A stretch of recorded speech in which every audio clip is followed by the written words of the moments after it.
ng Bulacan.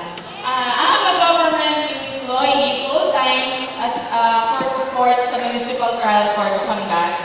Part-time, magtuturo ako sa gabi sa Baliwag University and pati Saturdays ko kain niya.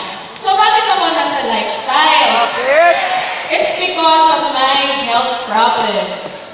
Last 15 years na po ako nag-maintenance ng para po sa puso ko. And then, last year, I was told ng aking cardio na I cannot take yung maintenance ko for a prolonged period of time kasi daw po magdadamage yung aking kidney and then yung aking liver. So sabi ko, what is my remedy? At sabi niya, kailangan ko daw mag-undergo ng ablation. So I asked him magkano yung ablation procedure. So sabi niya, it's around 500,000 to 600,000. Sabi ko, wow! Sabi ko, nagpapaaral pa kami ng anak, di pa namin carry.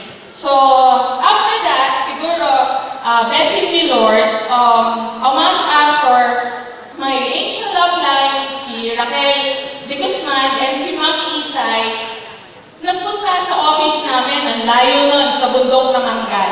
So, in-introduce nila yung lifestyle, and I joined because doon sa health concerns ko. And then, last January, sabi ng doktor ko, clear daw yung puso ko. Amazing, sabi ko.